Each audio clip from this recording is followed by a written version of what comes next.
ton programme, alors je l'ai pas encore lu, je sais pas s'il est déjà sorti, mais en tout cas, tu m'avais parlé de 4 grands thèmes. Est-ce que tu peux nous dire ce que sont ces grands thèmes et pourquoi tu as choisi ces grands thèmes? Bah, avant de dire quels sont les grands thèmes, peut-être on peut dire pourquoi je les ai choisis. Enfin, Oui? pourquoi ces 4 grands thèmes? Parce que moi, je constate qu'au fond, on est à la croisée des chemins. Quand je dis on, c'est la ville d'Amiens et son territoire, la métropole. Je parle d'Amiens ou d'Amiens métropole, pour moi, c'est la même chose. Oui. Amiens et Amiens métropole sont d'une certaine façon à la croisée des chemins. On voit bien que la population souffre. La population amiénoise souffre. Elle souffre, comme elle souffre partout dans le pays, notamment du fait de cette difficulté liée à la perte de pouvoir d'achat.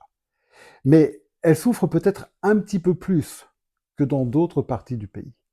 Et cette souffrance peut-être un peu supérieure, elle provient de ce que nous sommes en train de perdre notre ressort, notre capacité de rebond. Et il y a, de mon point de vue, une lente, mais d'une certaine manière, si on ne fait rien, inexorable, perte de vitesse. On est en train de s'habituer à une forme de médiocrité. On est en train de s'habituer progressivement à quelque chose qui finit par s'enfoncer. Il n'y a rien de brutal, hein. Ça vient progressivement. Et là, je me dis, eh bien, ces élections municipales, elles interviennent à point. Il faut en profiter pour proposer aux Amiénois de, de rebondir, de retrouver un souffle. Et retrouver ce souffle, c'est quoi? Et c'est là où j'arrive à mes 4 points, à mes 4 piliers. D'abord, je constate que, pour le regretter, mais je constate que la qualité de la ville n'est pas toujours au rendez-vous. Or, la qualité de la ville, c'est la qualité de la vie au quotidien des habitants. Et une commune, au fond, c'est un peu notre maison à tous, commune. On y vit de façon en commun.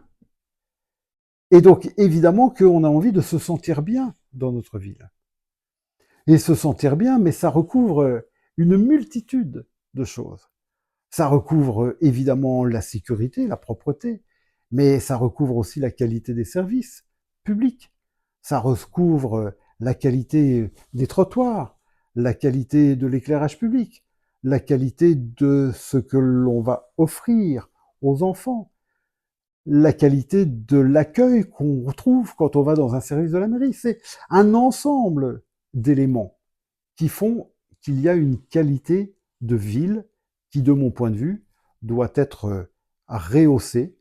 Et il y a des éléments, on pourrait y revenir, peut-être pas aujourd'hui, mais peut-être dans une autre émission, qui doivent nous permettre de trouver une qualité de ville qui, franchement, a tous les atouts pour être exceptionnelle. Parce que notre ville a des atouts pour être exceptionnelle. Ça, c'est le premier point. Et au fond, à tout bien prendre, c'est le b.a.-ba. Enfin, c'est le b.a.-ba. Je veux dire, c'est le devoir minimum d'une municipalité.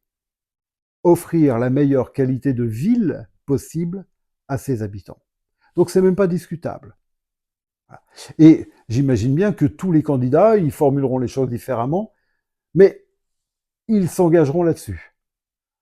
Après, aux Amiénois de dire quels sont ceux qui leur paraissent les plus crédibles.